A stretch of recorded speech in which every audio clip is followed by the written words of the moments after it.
Bismillahirrahmanirrahim. Alhamdulillahirabbil alamin. Wassalatu wassalamu ala sayyidina Muhammadin asyrafil mursalin wa ala alihi wa sahbihi ajmain. Subhanaka la ilma lana illa ma 'allamtana innaka antal alimul hakim. Qala rabbi shrah li sadri wa yassir li amri wa hlul 'uqdatam min lisani yafqahu qawli. Nawaitu ta'alluma wa ta'lima li fadata wal istifada wa tadhakkur wa tadhkira wa naf'a wal intifa' wa tamassuka ala kitabillah wa sunnati rasulih wa du'a ila al-huda wa dalalah ala al-khair ibtigha'a maradatihi wa qurbihi wa thawabihi subhanahu wa ta'ala. Qala al-musannif rahimahullah ta'ala wa nafa'ana bihi wa bi ulumihi wa amaddana bi asrari fid darin amin. Akan kita lanjutkan membaca kitab Syarah Nasaihul Ibad yang dikarang oleh Asy-Syaikh Nawawi bin Umar dari Banten, Jawa Barat. Kita masih berada di bab yang ketujuh dan sekarang kita sudah memasuki makalah yang ketujuh. Makalah yang ketujuh, An Jabir bin Abdullah Al-Ansari radhiyallahu ta'ala anhu. Dari sahabat Jabir bin Abdullah Al-Ansari. Anin Nabi sallallahu alaihi wasallam, dari Nabi sallallahu alaihi wasallam. Apa kata Nabi? Mazala Jibril yusini bil jar hatta dzanantu annahu yaj'aluhu warisan. Jibril itu selalu berwasiat kepadaku tentang tetangga sampai aku menduga bahwa nanti yang akan menjadi ahli waris adalah tetangga. Malaikat Jibril itu sering berwasiat kepada Rasulullah tentang pentingnya seorang tetangga. Sampai kata Rasulullah, aku itu menyangka jangan-jangan nanti yang tetangga itu juga berhak untuk mendapatkan warisan. Saking pentingnya memperhatikan urusan tetangga, termasuk juga hak-hak tetangga. Bahkan berkata Mujahid ini pernah bersama Abdullah bin Umar, putranya Sayyidina Umar. Kemudian beliau ini lagi menyembelih kambing. Akhirnya dibilang, itu kasih tetangga kita yang Yahudi. Itu diulang berkali-kali. Akhirnya ditanyakan, kenapa kok ngomong seperti itu? Karena Rasulullah itu sering berwasiat kepada kami tentang pentingnya memperhatikan urusan tetangga, sehingga kami takut tetangga itu akan menjadi ahli waris. Urusan tetangga, urusan berbuat baik itu tidak usah menanyakan urusan agama. Kalau tetangga kita walaupun bukan muslim, ya kita memang wajib untuk berbuat baik. Dia butuh bantuan, ya kita bantu. Dia hutang, ya kita hutangi. Asal hal-hal yang positif, tidak ada masalah. Tetangga itu memang perlu untuk diperhatikan. Saking pentingnya tetangga sampai malaikat Jibril selalu berwasiat kepada Rasulullah tentang tetangga. Apalagi tetangga juga kerabat, juga keluarga. Maka itu jauh lebih didahulukan untuk kita berbuat baik dibanding tetangga kita yang jauh. Nah, yang dikatakan tetangga itu adalah orang yang rumahnya 40 ke kanan, 40 ke kiri, 40 ke depan, 40 ke belakang. Itu namanya tetangga. Jadi kita memiliki hak-hak kepada tetangga. Kalau misalkan kita dengar sakit, ya kita jenguk.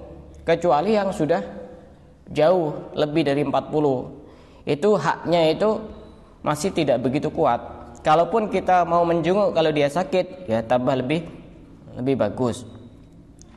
Pernah ada salah seorang sahabat yang bertanya kepada Rasulullah, wahai Rasulullah, itu ada fulanah, seorang perempuan, dia itu rajin untuk puasa.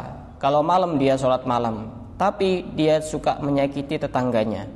Apa komentar Rasulullah? Hiya finnar, dia di neraka. Dikatakan oleh sebagian salaf kita, ulama salaf, orang soleh, orang itu bisa diketahui baik atau tidaknya dari komentar tetangganya. Kalau misalkan, gimana itu fulan bin fulan itu, oh itu orangnya baik, kalau ketemu dia nyapa, kalau ada acara dia itu datang, kalau kita lagi butuh bantuan dia bantu. Kalau tetangganya berkomentar baik, berarti dia tandanya orang baik. Tapi kalau sebaliknya, gimana itu fulan itu? Oh, itu orangnya itu cuek, orangnya itu tidak peduli, tidak perhatian. Oh, berarti tandanya itu orang tidak bagus. Bahkan diceritakan dulu itu ada salah seorang soleh yang rumahnya itu banyak tikusnya. Kemudian ada salah seorang yang usul, gimana kalau kamu itu memelihara kucing? Kan nanti tikusnya itu dimakan sama kucing. Apa jawaban orang soleh ini? Aku ini khawatir tikusnya ini mendengar suara kucing, dia lari ke rumah tetangga. Berarti aku itu sama seperti mencintai tetanggaku sebagaimana aku tidak mencintai kepada diriku sendiri. Artinya dia itu kan tidak suka kalau ada tikus di rumahnya. Kok dia itu lebih suka tikusnya ada di rumah tetangganya. Itu saking pentingnya ngurusi urusan tetangga. Ini nasihat yang pertama. Jadi walaupun dia itu bukan keluarga, bukan kerabat, ya kita tetap harus berbuat baik. Yang kedua, wa ma zala yusini bin nisa hatta dhanantu annahu sayuharrimu talaqahunna. Malaikat Jibril itu sering berwasiat kepada Rasulullah mengenai perempuan, sampai Rasulullah itu menyangka bahwa perempuan itu tidak boleh untuk ditalak, tidak boleh dicerai. Saking seringnya berwasiat tentang perempuan. Karena memang ngurusi perempuan itu ya susah-susah, gampang gitu. Makanya dikatakan oleh Rasulullah dalam sebuah hadisnya, ma taraktu fin nasi ba'di fitnatan adarra 'alal rijal minan nisa. Aku tidak meninggalkan dari manusia setelahku sebuah fitnah yang lebih membahayakan kepada laki-laki melebihi fitnahnya seorang perempuan. Makanya laki-laki itu ya godaannya perempuan. Kalau perempuan godaannya harta. Nah, itu sudah sunnahnya seperti itu. Makanya saking bahayanya fitnah perempuan sampai di dalam Al-Qur'an itu dikatakan kalau tipu daya setan, di dalam Al-Qur'an disebutkan inna kaidasyaitani kana dha'ifa. Sesungguhnya tipu daya setan itu sangat lemah, bisa dikalahkan. Tapi giliran membahas tipu daya wanita, inna kaidakunna azim. Sesungguhnya tipu daya kalian wanita-wanita itu sangat besar. Nah, coba pakai bahasa azim. Azim itu untuk menggambarkan saking besarnya. Jadi untuk pakai kabir itu sudah tidak memungkinkan, sehingga pakai azim. Makanya banyak orang tertipu dengan wanita. Sudah kita lihat bersama, sekarang ada yang lagi viral, bisa dilihat sendiri di YouTube. Ada yang ditahan polisi, macam-macam. Itu sebabnya juga karena wanita. Rasulullah itu beliau tidak pernah menyentuh tangannya kepada tangannya perempuan satu kali pun, walaupun untuk kesempatan untuk baiat. Padahal itu momen-momen yang sangat penting. Baiat itu kan biasanya kan berdekatan, tapi tidak untuk salaman. Rasulullah tidak pernah menyentuh tangannya kepada tangannya perempuan satu kali pun, tidak pernah. Maksudnya di sini perempuan yang tidak ada hubungan mahram. Walaupun dalam hal urusan baiat. Padahal itu baiat adalah urusan yang sangat penting. Kenapa kok Rasulullah tidak pernah menyentuh tangannya kepada tangan perempuan yang lain? Agar dijadikan qudwah, panutan kepada umat. Di sini disebutkan, bagaimana mungkin ada seorang laki-laki kadang dia salaman kepada istri saudaranya. Ada laki-laki salaman kepada istri saudaranya. Mahram bukan mahram? Bukan. Kemudian dia berkata, inna qalbi nadif, hatiku ini bersih. Fahal qalbun nabi ghairu nadif, apakah hatinya Nabi tidak bersih? Nah, ini pertanyaan. Itu disebutkan di dalam kitab Al-Bujairami. Itu saking pentingnya ngurusi urusan perempuan. Sampai Rasulullah juga ketika menjelang wafatnya, beliau berwasiat kepada di antaranya berwasiat tentang sholat Dan yang kedua adalah berwasiat tentang perempuan agar diperhatikan, terutama urusan aurat. Itu sangat berbahaya auratnya perempuan. Dan termasuk yang membahayakan di antara perempuan itu juga ada namanya amrot. Tahu amrot? Amrot itu kalau dalam bahasa pesantren itu macam-macam. Ada yang mengatakan mairil. Tahu mairil? Bukan, mairil itu istilah pesantren enggak? Di sini mungkin enggak viral ya. Kalau di daerah Pasuruan ke barat itu biasa. Istilah itu sudah viral di telinga kita itu. Mairil itu. Mairil itu laki-laki yang ganteng, tapi gantengnya itu ya cantik gitu loh. Tapi orangnya biasa, bukan cara berjalannya juga biasa. Itu kadang disukai sama laki-laki yang lain. Seperti itu lebih berbahaya daripada menyukai perempuan. Di sini disebutkan alasannya apa? Karena kalau seperti itu orang itu sedikit curiga. Karena sama-sama laki-laki. Kalau laki sama perempuan yang sudah jelas-jelas tidak ada hubungan mahram, orang itu akan banyak suudzon. Kalau seperti itu, kesempatan untuk melakukan tidak baik itu jauh lebih banyak. Nah, mungkin rangkul-rangkulan, mungkin peluk-pelukan dan lain sebagainya. Seperti itu tidak diperbolehkan. Nah, ini wasiat malaikat Jibril yang kedua kepada Rasulullah. Sering mewasiatkan tentang pentingnya memperhatikan urusan perempuan, sampai Rasulullah itu menyangka tidak boleh menceraikan seorang perempuan, padahal di dalam Islam boleh. Tapi tolak ini walaupun diperbolehkan termasuk sesuatu yang sangat dibenci Allah. Abghadul halal indallah at-talaq. Perkara halal yang paling dibenci Allah itu adalah tolak. Yang ketiga, wa ma zala yusini bil mamlukin hatta dhanantu annahu yaj'alu lahum waqtan ya'tikuna fihi. Malaikat Jibril sering berwasiat kepadaku tentang pentingnya memperhatikan urusan budak, sehingga aku menyangka bahwa budak itu harus diperhatikan betul sehingga semuanya harus merdeka. Tapi sudah tidak perlu kita bahas karena sudah tidak ada budak. Kemudian wa ma zala yusini bisiwak hatta dhanantu annahu faridatun. Malaikat Jibril itu sering berwasiat kepada Rasulullah tentang pentingnya bersiwak, sampai Rasulullah menyangka bahwa siwak itu adalah nanti akan diwajibkan kepada umatnya. Tapi Rasulullah saking sayangnya kepada umat, siwak itu tidak diwajibkan. Coba seandainya siwak itu diwajibkan, berapa banyak orang yang berdosa. Jangankan orang yang awam, kadang ustadznya dia tidak punya siwak, harus punya seperti ini. Ya belajar, latihan, yang penting ada di sakunya.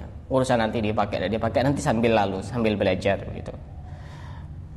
Dikatakan oleh Sayyidah Aisyah, beliau itu bercerita dari Nabi, salasun alayya faridatun. Ada 3 hal yang bagiku wajib, wa sunnatun lakum, tapi bagi kalian adalah sunnah. Pertama, al-witru, witir. Rasulullah itu wajib salat witir. Kalau kita sunnah jarang dilakukan. Yang kedua, wasiwak. Itu siwak bagi Rasulullah wajib, bagi kita sunnah. Wa qiyamul lail. Qiyamul lail itu bagi Rasulullah wajib, bagi kita sunnah. Diceritakan ada seorang ulama bernama Imam Ash-Shibli pernah membeli siwak dengan harga 1 dinar. 1 dinar itu kira-kira 2 gram, seharga 2 gram emas. Berapa? Anggap 1 juta. Ya sekitar, ya enggak lebih. Emas 1 gram sekarang ya kira-kira 500-an gitu, 2 juta. Waktu itu beliau itu mau sholat, tapi siwaknya tidak ada, mungkin ketinggalan atau memang sudah hilang atau bagaimana. Intinya tidak ada, hanya membeli siwak dengan harga 1 dinar. Kemudian ada salah seorang laki-laki yang dia itu bawa siwak. Kemudian Imam Shibli ini berkata, aku ingin membeli siwakmu. Akhirnya laki-laki ini bilang, aku akan menjual dengan harga 1 dinar. Dibeli oleh Imam Asyibli. Kemudian ada yang protes, kamu ini mubadzir, masa uang anggap saja 2 juta untuk beli siwak. Apakah jawaban Imam Syibli? Hadhihi sunnatun amarona bihan nabi. Ini adalah sunnah yang diperintahkan oleh Nabi. Dulu ya orang itu perhatiannya sebegitu besarnya adalah urusan siwak. Nah, sekarang suruh beli siwak tidak kuat. Siwak harganya berapa? 7.000, 8.000, ada yang 10.000, ada yang 15.000. Kalau beli banyak dia lebih murah gitu. Bahkan di sini dijelaskan, seandainya siwak itu satu siwak dijual dengan harga 1.000 rial. 1.000 rial itu kalau rial Yaman itu sekitar 50.000. Maka sebaiknya kita wajib untuk membeli karena di dalamnya banyak fadilah. 1 kali sholat dengan siwak itu berbanding 70 kali siwak dengan tanpa 70 kali sholat dengan tanpa siwak. Itu sholat sendirian. Kalau sholat berjamaah tinggal dikalikan. Bahkan dulu itu murid-murid itu ketika ada muridnya itu baca kitab atau baca pelajaran tapi tidak pakai siwak, maka gurunya akan berkata, jangan baca kalau kamu tidak punya siwak. Dikatakan oleh Habib Ahmad bin Hasan Al-Attas, siwak ini hukumnya sunnah. Bagaimana kalau ada orang berpuasa, apakah tetap sunnah pakai siwak? Tetap sunnah. Walaupun setelah duhur tetap sunnah. Tapi para salaf ini ingin ngasih tengah-tengah sunnah, tapi jangan sampai dilakukan setelah asar. Karena memang ada khilaf di antara ulama. Ada yang mengatakan makruh kalau sudah melewati duhur itu makruh. Tapi intinya tidak sampai membatalkan puasa. Itu wasiat yang keberapa? Keempat. Kemudian yang berikutnya, wasiat yang kelima, wa ma zala yusini bis salati fil jamaah hatta dhanantu annahu la yaqbalullahu ta'ala salatan illa fil jamaah. Malaikat Jibril itu sering berwasiat kepadaku tentang pentingnya salat berjamaah, sampai aku itu menyangka bahwa salat itu tidak akan diterima kecuali jika dilakukan dengan berjamaah. Saking pentingnya salat berjamaah. Dan kita semuanya sudah tahu bahwasanya salat berjamaah itu lebih afdal daripada sholat sendiri berbanding berapa? 27 derajat. Dan Rasulullah itu tidak pernah meninggalkan sholat berjamaah 1 kali pun seumur hidupnya. Bahkan dikatakan di sini, seandainya di dalam sholat jamaah itu fadilahnya cuma ada 1 fadilah, yaitu kita amin bareng dengan aminnya imam, maka itu sudah cukup sebagai sebuah keutamaan. Amin itu memang sunnahnya bareng dengan aminnya imam. Seandainya itu saja fadilahnya, itu sudah lebih dari cukup. Dan di dalam sholat itu kita membaca surat Al-Fatihah. Di dalam surat Al-Fatihah ada iyyaka na'budu wa iyyaka nasta'in. Di situ pakai dhamir na'budu, kami menyembah, kami minta tolong kepada Allah. Yang dia maksud kami di situ bisa jadi dia sendiri dan juga orang-orang soleh yang lagi sholat dan juga para malaikat-malaikat yang ada di situ, yang bercampur di situ. Sehingga dengan ibadahnya kita yang juga di situ kita menyertakan ibadah orang-orang soleh, di situ ada kesempatan untuk diterima sholat jamaahnya. Wa nasta'in, kami minta pertolongan. Sebagaimana kita ini minta pertolongan, di situ juga yang dimaksud adalah orang-orang soleh juga minta pertolongan. Sebab keberkahan minta tolongnya orang soleh itu kita juga mendapatkan pertolongan dari Allah, begitu. Pernah diceritakan ada namanya Abdullah bin Umar Al-Qawariri. Beliau itu tidak pernah ketinggalan sholat jamaah, sama sekali tidak pernah. Suatu malam ada tamu bertamu di rumahnya Syekh Ubaidillah bin Umar Al-Qawariri. Sampai tamu itu menyebabkan beliau itu ketinggalan sholat jamaah. Ketika tamunya pulang, Syekh Ubaidillah ini cari masjid, masjidnya sudah sepi semuanya karena sudah selesai sholat berjamaah, masjidnya sudah ditutup. Akhirnya Syekh Ubaidillah ini balik ke rumahnya.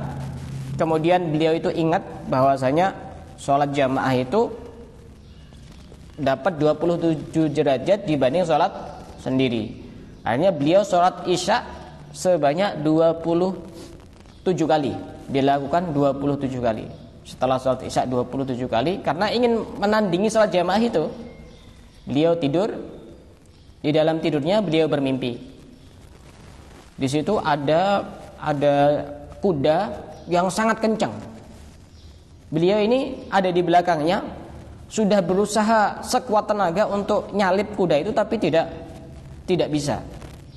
Kemudian yang ada di depannya itu bilang, kamu jangan memayahkan diri kamu sendiri, kamu tidak akan bisa untuk mendahului kami, karena kami ini sholat isya jamaah sedangkan kamu sholat sendirian. Sehingga beliau langsung terbangun dan dalam keadaan hatinya susah. Di sini juga dijelaskan ini sebagai motivasi. Ya gitu. Ini ilmu penting ini. Yang bagi li talibil ilmi ayyandira at-tasadduq binahwi 50 riyalan idza fatahu syai'un minal fadail. Orang itu harus punya ini cara.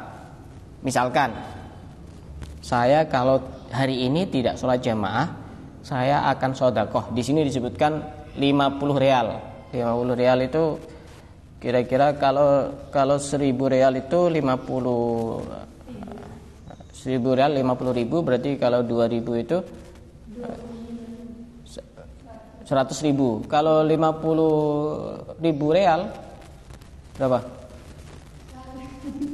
Ya pokoknya kita itu punya prospek. Kalau kita misalkan kalau hari ini saya tidak ada cari ilmu, saya akan sedekah misalkan 10.000 begitu. Dan itu harus ada perjanjian dengan dirinya sendiri. Sehingga nanti kalau dia itu semakin sering, maka dia akan juga berat. Wah, ini daripada saya ini mengeluarkan uang 10.000, mending saya hadir saja. Itu nanti lama-kelamaan akan bisa istiqomah. Sebagaimana di sini disebutkan, orang itu harus punya ilmu seperti itu.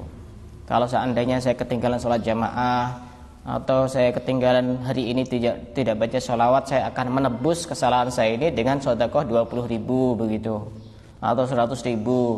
Insya Allah udah bakal ketinggalan. Itu janji kepada diri sendiri. Orang itu kalau jujur pasti dia akan menepati janji, walaupun kepada dirinya sendiri. Itu juga janji, dikira bukan janji. Itu juga termasuk janji. Saking pentingnya sholat jamaah. Dikatakan juga oleh Habib Umar bin Abdurrahman Al-Attas, pernah suatu hari salah satu putranya ada yang meninggal. Kemudian banyak yang takziah di rumahnya Habib Umar bin Abdurrahman Al-Attas. Kemudian Habib Umar ini bukan senang ketika ada orang banyak takziah. Kemudian Habib Umar ini bilang kepada para pentakziah itu, apakah ada musibah yang lebih besar menurut kalian? Mereka semuanya diam. Kemudian beliau berkata, demi Allah, seandainya aku ketinggalan sholat jamaah, itu mestinya lebih berhak untuk kalian takziah, karena itu musibah jauh lebih besar daripada kematian anakku. Tapi tidak ada yang takziah ke rumahku. Nah, seandainya itu diterapkan di sekarang, tiap hari ada orang takziah di rumahnya masing-masing. Musibah dalam agama itu jauh lebih besar daripada musibah dalam urusan dunia. Makanya dulu juga pernah ada seperti itu. Lama tidak ke masjid, banyak tetangga-tetangganya takziah ke rumahnya orang ini. Oh, kenapa kok takziah? Ini kebaikanmu sudah mati, kita harus takziah. Nah, itu makanya harus didatangi itu yang jarang hadir itu ke rumahnya. Ada acara apa? Ada acara takziah. Takziah karena kamu ininya sudah lama menghilang. Harus takziah. Nah, itu tentang pentingnya sholat berjamaah. Ada bab sendiri nanti. Kemudian wasiat yang ke berapa? Yang ke-6. Wa ma zala yusini bi qiyamil lail hatta dhanantu annahu la nauma bil lail. Malaikat Jibril selalu berwasiat kepadaku, kata Rasulullah, tentang pentingnya bangun malam sampai aku mengira bahwa malam itu tidak boleh untuk tidur. Tidak boleh untuk tidur, saking pentingnya bangun malam. Maka dikatakan di sini Allah pernah memberikan wahyu kepada Nabi Daud alaihissalam, wahai Daud, kadzaba man idda'a mahabbati fa idza jannahul lailu nama anni. Sungguh dia itu pembohong, orang yang mengaku cinta kepadaku, kata Allah, tapi ketika malam datang dia justru berpaling dariku, dia tidur. Dia tidak mau menghadap kepadaku.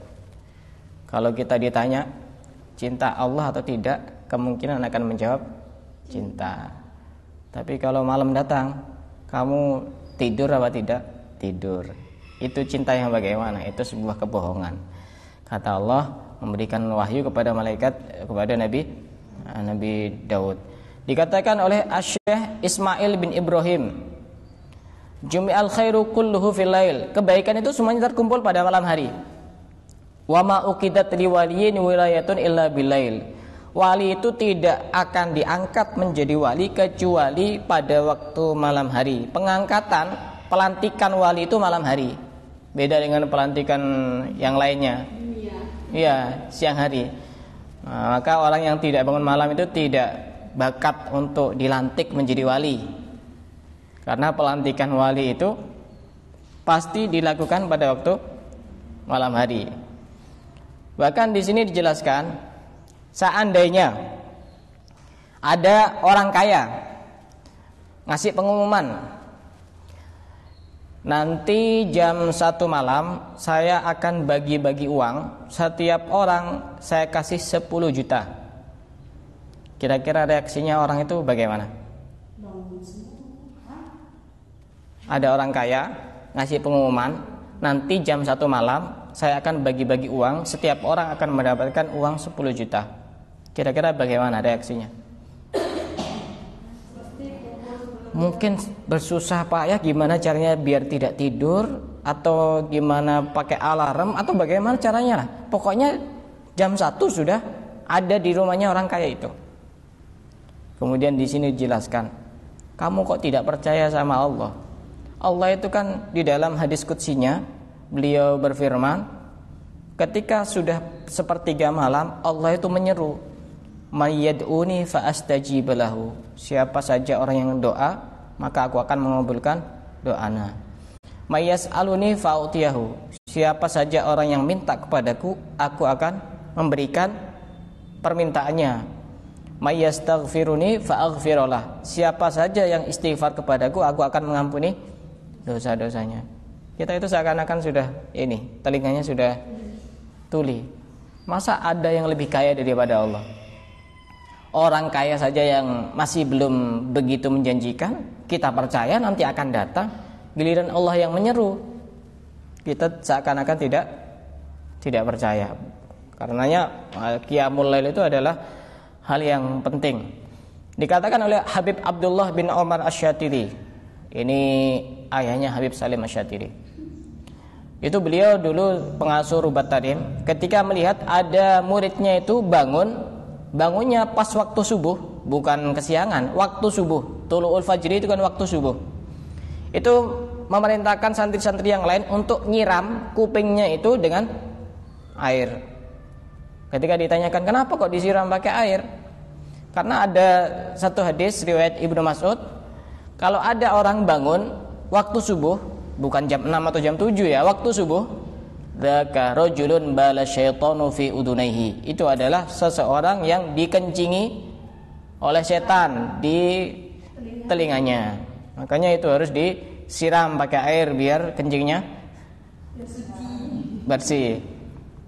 Karena ada orang jadab, tahu jadab? Jadab itu gila, tapi gilanya kepada Allah. Itu pernah mengencingi orang yang bangun pas waktu subuh. Kemudian diprotes sama seseorang, kamu itu ada orang tidur kok dikencingi. Tapi waktu itu beliau agak bisa mengontrol dirinya itu. Akhirnya tanya, bauli au baulu syaitan ayyuhumul ahsan? Kencingku apa kencingnya setan yang lebih bagus? Ya pasti dijawab kencingnya manusia, karena memang orang itu kalau bangun pas waktu subuh itu dia telinganya dikencingin sama setan, makanya susah itu telinganya mendengarkan kebaikan. Kalau bangunnya jam 7, ya apa itu? Yang kencing siapa itu? Apa maknya setan? Apa mertuanya setan? Apa kencingnya tetap setan tapi kencingnya itu sudah banyak sampai masuk ke ininya. Makanya susah, tidak semangat, apa ya? Ya pokoknya begitu. Karena sudah ada kencingnya. Namanya kalau bangun pas subuh, basuh yang banyak itu, telinganya itu. Niat untuk ini membersihkan kencingnya setan, gitu. Dan itu bagus. Saya kapan hari ke pondok di Denanyar itu, ada santri yang tidur di masjid. Itu cara bangunkannya itu unik, bawa semprotan, kemudian disemprotkan ke ininya, ke telinganya. Set. Jadi itu semuanya langsung bangun. Dikatakan bahwa dulu ada seorang ulama bernama Sabit Al-Bunani. Ketika beliau wafat dan pakai debu, kemudian tiba-tiba ada sesuatu yang jatuh di kuburannya itu. Kemudian ada orang yang penggali kubur itu ngelihat Sabit Al-Bunani ini sholat di dalam kuburnya. Bisa sholat di dalam kuburnya. Akhirnya penggali kubur ini penasaran, ini amalnya apa? Ditanyakan kepada putranya yang ada di rumah. Ini ayah saya ini istiqomah bangun malam selama 50 tahun. 50 tahun. Ketika pada waktu sahur beliau berdoa, Allahumma in kunta a'taita ahadan min khalqika as-salata fi qabrihi fa'atiniha. Ya Allah, jika engkau pernah memberikan seseorang di dalam kuburnya bisa sholat, maka berikan kepadaku. Al-anbiya yusalluna fi kuburihim. Nabi-nabi itu mereka sholat di dalam kuburnya. Bukan cuma nabi, seorang ulama juga bisa sholat di dalam kuburnya. Itu wasiat yang ke-6. Kemudian wasiat yang ke-7. Wa ma zala yusini bi dzikrillah hatta dhanantu annahu la yanfa'u qaulun illa bihi. Malaikat Jibril selalu berwasiat kepadaku tentang pentingnya berzikir kepada Allah, sehingga aku menyangka bahwa ucapan itu tidak akan bermanfaat kecuali dengan zikir kepada Allah. Saking pentingnya berzikir. Ya, kita harus punya keistiqomahan untuk zikir sesuai dengan kemampuan masing-masing. Kita itu sukanya zikir apa? Sholawat juga zikir, istighfar juga zikir. Nah, yang penting kita punya keistiqomahan. Salah satu zikir yang penting, kalau pengen rezeki lancar, tak kasih yang gampang-gampang aja. Kalau pengen rezeki lancar, baik rezeki dohir maupun rezeki batin. Rezeki batin berarti hatinya tenang, tidak gampang galau, tidak gampang sumpek. Itu maka membaca ya Fattah, ya Razzaq, ya Kafi, ya Mughni, dibaca 100 kali setiap pagi. Istiqomahkan, itu istiqomah insyaallah. Rezekinya lancar dan dia tidak gampang galau. Ya Fattah, ya Razzaq, ya Kafi, ya Mughni, itu Asmaul Husna semuanya. Kalau pengen hatinya tidak mati, membaca sehari semalam, membaca ya Hayyu ya Qayyum la ilaha illa anta 40 kali. 40 kali itu amalan agar hati tidak mati. Kalau pengen tidak banyak gangguan di dalam hidupnya, baik gangguan dari manusia maupun dari jin dan lain sebagainya, sudah semestinya untuk membaca surat Al-Falaq dan surat An-Nas. Di sini disebutkan karena sekarang itu banyak setan-setan yang berkeliaran, baik setan manusia maupun setan yang asli. Minimal satu kali setiap hari.